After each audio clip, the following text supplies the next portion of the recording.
Good morning, Year 7. I hope you're very well. I'm going to quickly run through what I would like you to do for this piece of work. So you will see on the task, the first part, you are going to do some written work, and it's going to be based on the topic of colour. So here we are putting in our title, as we always do, understanding colour, for example.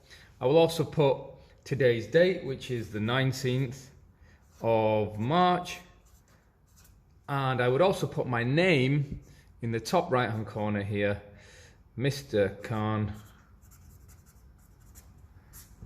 like so. Okay, then you're going to dedicate about half a paragraph, or I should say half an A4 page, to presenting the information all about colour based on the various videos that I've linked in to the Firefly task. So this should be your words explaining what you've learned about colour in terms of the types of colour, the different keywords, the different families of colours, etc. I'd like you to present that information in the top half of the page. Now when we come down to the bottom half of the page, this is going to be dedicated to some practical work using a range of warm and cool colours.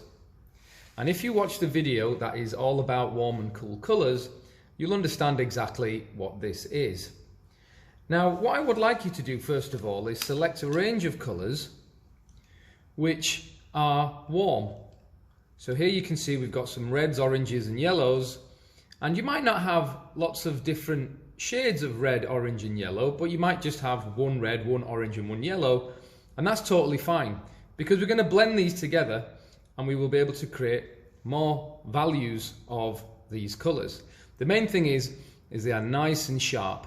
This will allow us to get good pressure on the paper and also control. You'll also do the same thing with the cool colours as well. You'll notice in this case I've got a green, a blue, a light blue and a purple. So we've got our groups of colours. Next we're going to create some boxes. Now how you go about doing this is a little bit up to you. I'm actually going to create two boxes here, and I'm going to measure these out to be about 2 inches by 2 inches, or just a little bit over. And you'll notice I'm using a pencil and a ruler because I want to make sure that my boxes have nice straight edges and that they're even. And I would suggest you also do the same.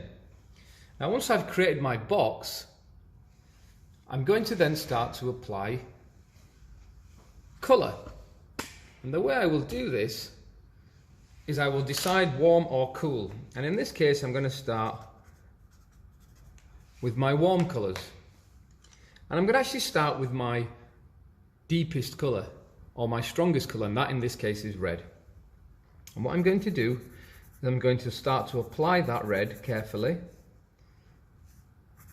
in my box. Now the aim is to try and obviously keep within the lines of the box that you've made, but also to try and ensure that when you apply the colour, you apply it with enough pressure to ensure that where the colour is going to be solid and fully opaque, there are no white areas of paper being revealed. So I'm just going to apply this colour on the left hand side, and what I will also do is as I move towards the right hand side of the box, I'm going to reduce the pressure.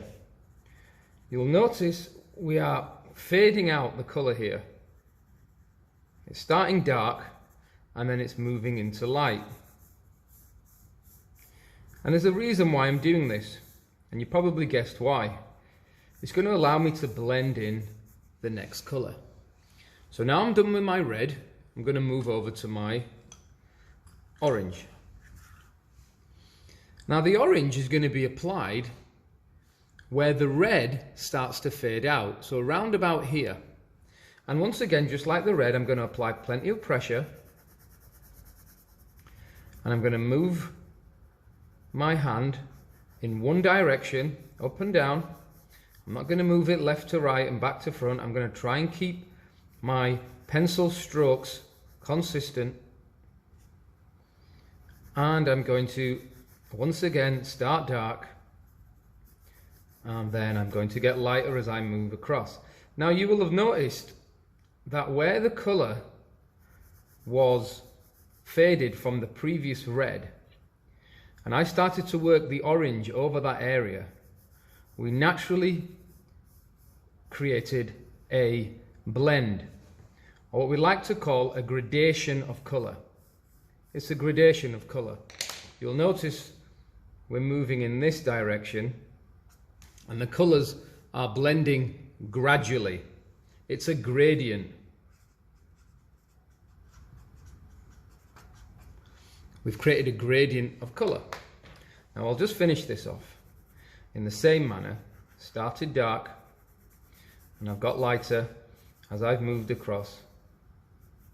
And then finally I'll bring the yellow and I'll also do the same.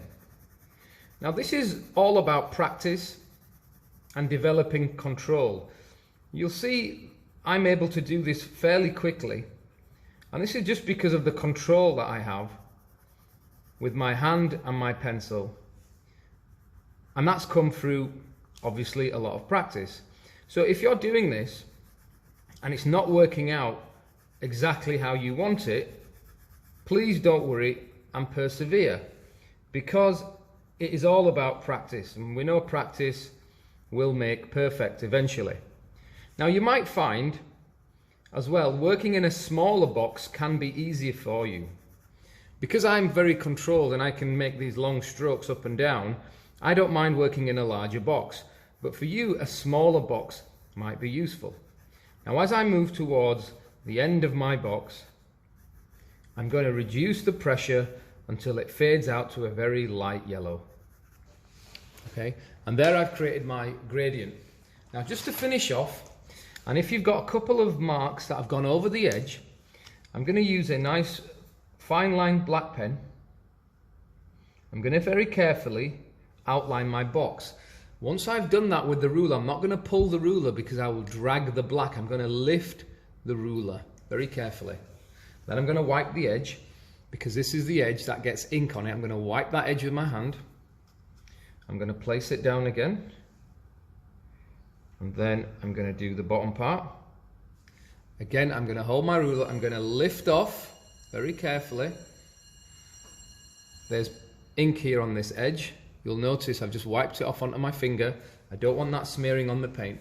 I'm going to rotate my page so I don't get any of the ink smearing. Once again, I'm going to lift off. There's ink on this. I'm going to wipe it clean.